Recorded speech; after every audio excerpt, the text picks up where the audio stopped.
皆様こんにちは。まもなく夏が来ますね。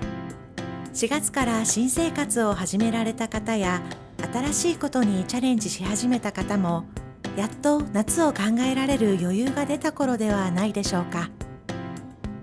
そうは言ってもどこへ行こう、何をしよう迷うのがこの時期です。もし長いお休みが取れそうでしたらヨーロッパに行ってみるのはどうでしょう。日本とは全く違う場所で見たり聞いたり食べたりできればすっごくリフレッシュできてエナジーチャージできます。これからおすすめの場所を7つご紹介しますのでぜひ最後までご覧ください。そしてそれぞれの場所は詳細動画も出しています。ぜひそちらもご覧ください。まず一つ目はクロアチアのドゥブログニクです。私は3月に行ってきたのですが、その時初めて知りました。ここがヨーロッパで1位2位を争うビーチリゾート地であることを。3月はオフシーズンなので観光名所も軒並み空いていましたが、ビーチリゾートと聞いて、もし海が好きなら夏にやってきて観光と海両方楽しむのがベストだなと思いました。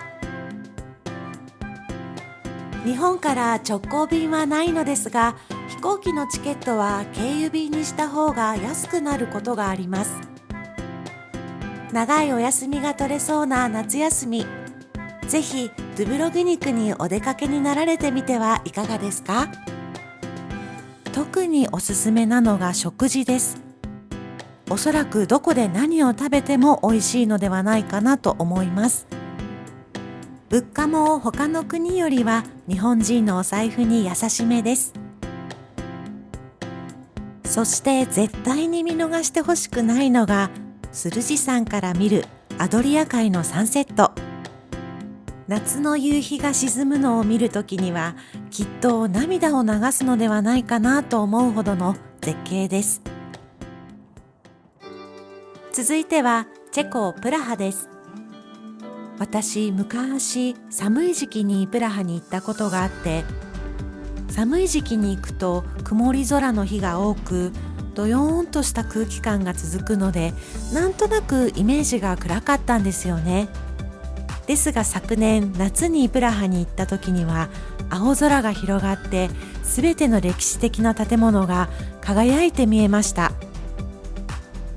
緯度が高い国に行くときは夏に行った方が明るい気持ちで観光できるなと思いました。プラハはヨーロッパの隠れた宝石と言われるだけあって中世の街並みがそのまま残っています。世界中の人が中世を見に訪れるプラハ、ぜひこの夏行かれてみてはいかがでしょうか。続いてはオーストリア・ウィーンです。ハプスブルク家のお膝元ウィーンはヨーロッパ好きなら必ず行くべき場所だと思います。音楽の都ウィーンでは夏になると音楽祭やコンサートが盛んに行われます。昼はさまざまな歴史の舞台となった観光地を巡りつつ、夜は野外コンサートなどに参加するなどのプランも楽しそうです。またカフェ文化が強いウィーンではカフェ巡りも楽しいです。昨年の夏にウィーンに行くことになった際にオーストリア出身の知人にいろいろ教えてもらったのですが、夜ご飯もカフェで食べるように言われたくらいカフェは万能のようです。カフェ好きな方への旅先にもおすすめです。続いては誰もが一度は訪れたいと思っているフランス・パリです。バカンスが国民に根付いているフランスでは夏に訪れると閉まっている個人商店が多いというふうに皆さんご存知だと思いますが、皆さんバカンスに出かけている分パリ市内の公共交通機関は空いているそうです。また以前は日曜日がお休みだったデパートなども開いていますし、飲食店も開いているお店が増えてきているようです。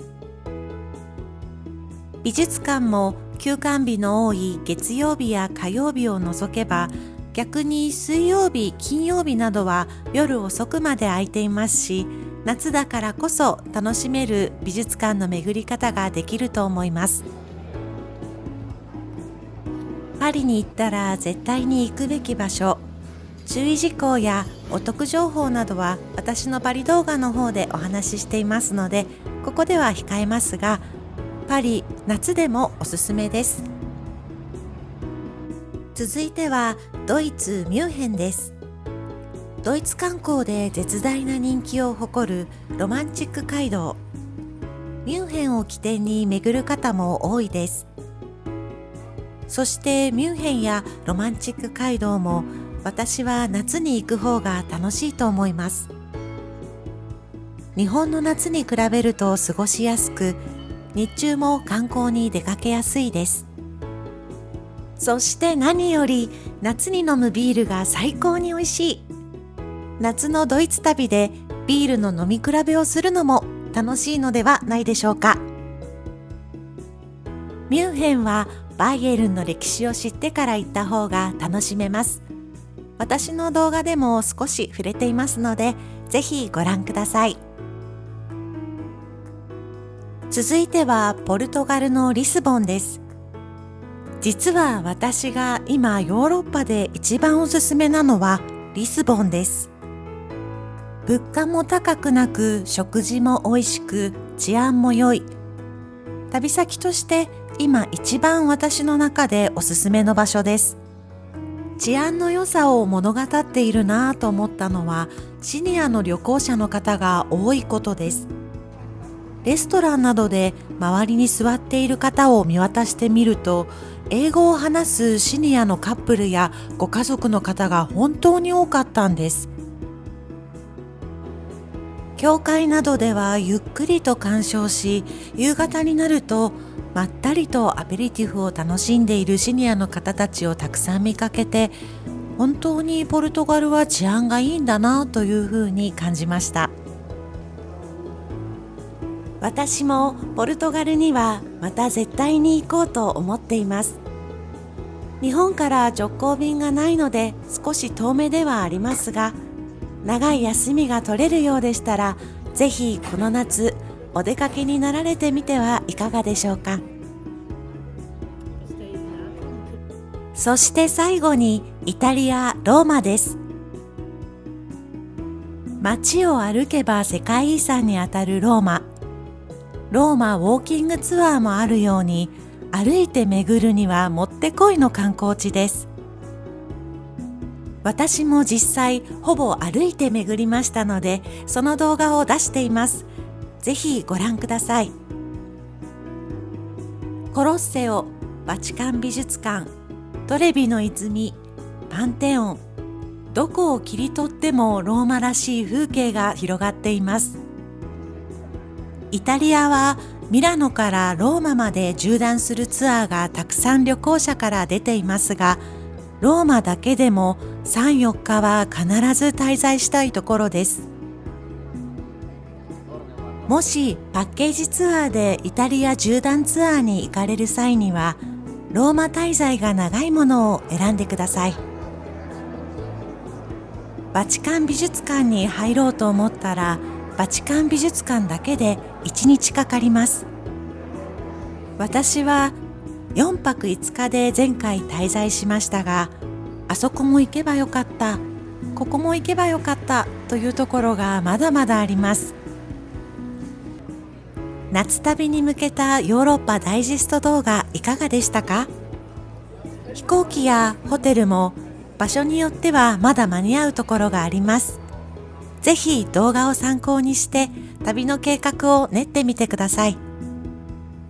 旅行に行く時間のない方や体力に自信のない方は、私の動画で疑似旅行してみてください。このチャンネルでは旅や移動に関する生きた情報を発信しています。ぜひチャンネル登録をして他の動画もご覧いただけると嬉しいです。それではまた次回の動画でお会いしましょう。バイバイ。